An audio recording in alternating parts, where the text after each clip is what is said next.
Hi, Haravim friends! Alright, today we're going to read Chapter 27, Mike TV is Sent by Television. Remember, I will show the pictures when we have them, but otherwise I'm not going to lift up the book. Alright, Chapter 27, Mike TV is Sent by Television. Mike TV was even more excited than Grandpa Joe at seeing a bar of chocolate being sent by television. "But Mr. Wonka," he shouted, "can you send other things through the air the same way? Breakfast cereal, for instance?" "Oh, my sainted aunt," cried Mr. Wonka. "Don't mention the disgusting stuff in front of me. Do you know what breakfast cereal is made of? It's made of all those little curly wooden shavings you find in pencil sharpeners." "But you could send it by television if you wanted to, just as you do chocolate?" asked Mike TV. "Of course I could." "What about people?" asked Mike TV. "Could you send a real live person from one place to another in the same way?" "A person?" cried Mr. Wonka.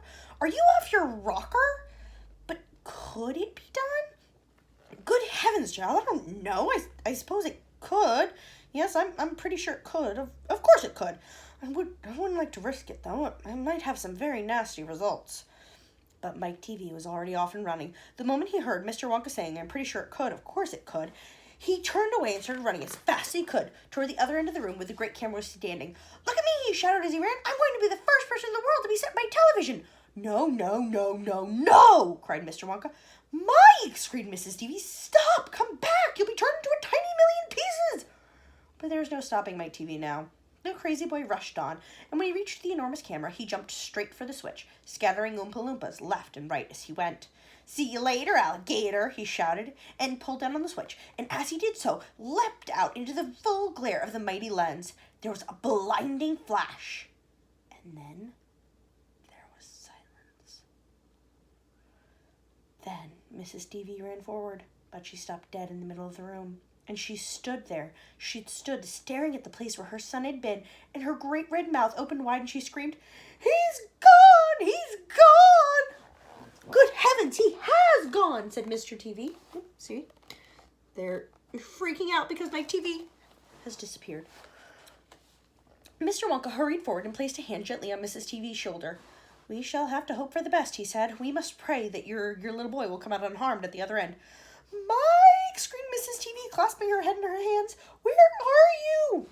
"I'll tell you where he is," said Mr. TV. "He's whizzing above around our heads in a million tiny pieces." "Don't talk about it," wailed Mrs. TV. "We must watch the television set," said Mr. Wonka. "He may come through at any moment."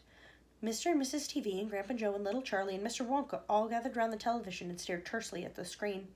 The screen was quite blank. "He's taking a heck of a long time to come across," said Mr. TV, wiping his brow. Oh dear," said Mr. Wonka. "I do hope that no part of him gets left behind." "What on earth do you mean, left behind?" asked Mr. TV sharply. I don't wish to alarm you," said Mr. Wonka, "but it does sometimes happen that only about half the little pieces find their way into the television set. It happened last week. I don't know why, but the result was only half of our chocolate came through." Mrs. TV let out a scream of horror. "You mean only half of a Mike is coming back to us?" she cried. "Let's hope it's the top half," said Mr. TV. "Hold everything," said Mr. Wonka. "Watch the screen. Something's happening." The screen had suddenly begun to flicker. Then some wavy lines appeared. Mr. Wonka adjusted one of the knobs, and the wavy lines went away. And now, very slowly, the screen began to get brighter and brighter. "Here he comes!" yelled Mr. Wonka. "That's him, all right." "Is he all in one piece?" cried Mrs. TV. Not sure," said Mr. Wonka. "It's too early to tell." Faintly at first, but becoming clearer and clearer every second, the picture of Mike TV appeared on the screen. He was standing up and waving at the audience, grinning from ear to ear. "But he's a shrimp!" shouted Mr. TV. "Mike!" cried Mrs. TV. "Are you all right? Are there any bits of you missing?" "Isn't he gonna get any bigger?" asked Mr. TV. "Talk to me, Mike!" cried Mrs. TV. "Say something! Tell me you're all right!" A tiny little voice, no louder than the squeaking of a mouse, came out of the television set. "Hi, Mom," it said. "Hi, Bob! Look at me! I'm the first person ever to be sent by television!" "Grab him!" ordered Mr. Wonka. "Quick!"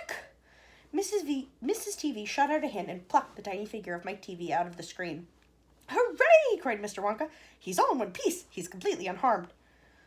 "You call that unharmed?" snapped Mrs. TV, peering at the little speck of a boy who was now running to and fro across the palm of her hand, waving his toys in the air. He was certainly not more than an inch tall. "He's shrunk," said Mr. TV. "Of course he's shrunk," said Mr. Wonka. "What did you expect?" "This is terrible," wailed Mrs. TV. "What are we going to do?" Mr. TV said, "We can't send him back to school like this. He'll get trodden on. He'll get squashed." "He won't be able to do anything," cried Mrs. TV.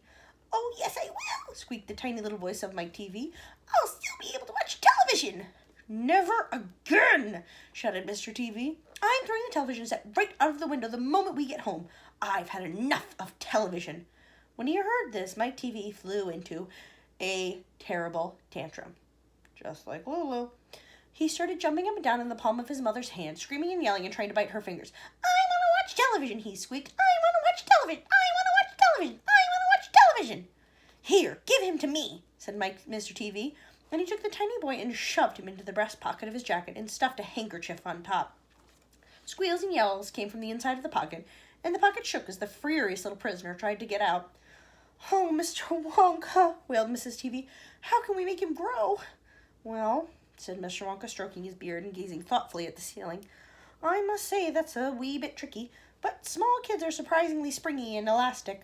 They stretch like mad, so what we'll do, we'll put him in a special machine I have for testing the stretchiness of chewing gum. Maybe that will bring him back to what he was." "Oh, thank you," said Mrs. TV. "Don't mention it, dear lady." "How far do you think he'll stretch?" asked Mr. TV. "Maybe miles," said Mr. Wonka. "Who knows? But he's going to be awfully thin. Everything gets thinner when you stretch it." So look, here's tiny little Mike TV in his mom's hand. Sorry, guys.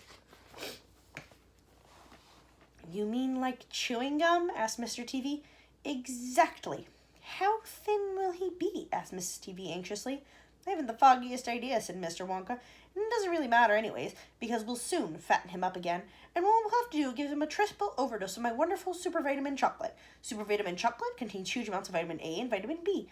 It also contains vitamin C, vitamin D, vitamin E, vitamin F, vitamin G, vitamin I, vitamin J, vitamin K, vitamin L, vitamin M, vitamin N, vitamin O, vitamin P, vitamin Q, vitamin R, vitamin T, vitamin U, vitamin V, vitamin W, vitamin X, vitamin Y, and believe it or not, vitamin Z. The only two vitamins it doesn't contain in it are vitamin S, because it makes you sick, and vitamin H, because it makes you grow horns at the top of your head like a bull. But it does have in it a very small amount of the rarest and most magical vitamin of them all, vitamin Wonka." "And what will that do to him?" asked Mr. TV nervously. "It'll make his toes grow out as long as fingers." "Oh, no!" cried Mrs. TV. "Don't be silly," said Mr. Wonka. "It's most useful. He'll be able to play the piano with his feet." "But, Mr. Wonka—" "No arguments, please," said Mr. Wonka. He turned away and clicked his fingers 3 times in the air, and Oompa Loompa appeared immediately and stood beside him. "Follow these orders," said Mr. Wonka, handing the Oompa Loompa a piece of paper on which he had written full instructions, "and you'll find the boy in the father's pocket. Off you go. Goodbye, Mr. TV. Goodbye, Mrs. TV. And please don't look so worried. They all come out in the wash, you know. Every single one of them." At the end of the room, the Oompa Loompas around the giant camera were already beating their tiny drums and beginning to jog up and down in the rhythm. "There they go again," said Mr. Wonka. "I'm afraid you can't stop them singing." Little Charlie caught Grandpa Joe's hand, and the two of them stood beside Mr. Wonka in the middle of the long, bright room, listening to the Oompa Loompas. And this is what they sang. "The most important thing we've learned so far as children are concerned is never, never, never let them near your television set. Or better still, just don't install the idiotic thing at all. In almost every house we've been, we watch them gaping at the screen. They loll and slop and lounge about and stare until their eyes pop out. Last week in someone's place we saw a dozen eyeballs on the floor. They sit and stare and sit until they're hypnotized by it, until they're absolutely drunk with all that shocking, ghastly junk. Oh, yes, we know it keeps them still. They don't climb out the windowsill. They never fight or kick or punch. They leave you free to cook the lunch and wash the dishes in the sink. But did you ever stop to think, to wonder just exactly what it does to your beloved tot? It rots the senses in the head. It kills imagination dead. It clogs and clutters up the mind. It makes a child so dull and blind he can no longer understand a fantasy, a fairyland. His brain becomes as soft as cheese. His powers of thinking rust and freeze. He cannot think, he only sees. All right, you cry, all right, you say, but if we take the set away, what shall we do to entertain our darling children? Please explain." "We'll answer this by asking you what use the darling wants to do." How used they keep themselves contented before this monster was invented? Have you forgotten? Don't you know? We'll say it very loud and slow. They used to read. They'd read and read and read and read, and then proceed to read some more. Great Scott, gadzooks, when half of their life was reading books. The nursery shelves held books galore, books cluttered on the nursery floor, and in the bedroom by the bed more books were waiting to be read. Such wondrous fine fantastic tales of dragons, gypsies, queens, and whales, and treasure isles and distant shores where smugglers rode with muffled oars, and pirates wearing purple pants, and sailing ships and elephants, and cannibals crouching round the pot, stirring away at something hot. It smells so good. What can it be? Good gracious, it's Penelope. The younger ones had Beatrix Potter with Mr. Todd the Dirty Nodder, and Squirrel Nutkin, Piglin Bland, and Mrs. Tilly Winkle, and how the camel got his hump, and how the monkey lost his rump, and Mr. Toad, and bless my soul, there's Mr. Rat and Mr. Mole. Oh, books, what books they used to know! Those children living long ago, so please, oh please, we beg, we pray, throw your TV set away, and in this place you can install a lovely bookshelf on the wall. Then fill the shelves with lots of books, ignoring all the dirty looks, the screams, the yells, the bites and kicks, and children hitting you with sticks. Fear not, because we promise you that in about a week or two of having nothing else to do, they'll now begin to feel the need of having something good to read.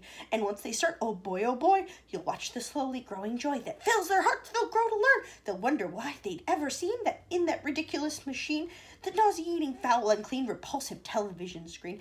And later, each and every kid will love you more for what you did. P.S. Regarding Mike TV, we very much regret that we shall simply have to wait and see if we can get him back his height, but if we can't, it serves him right.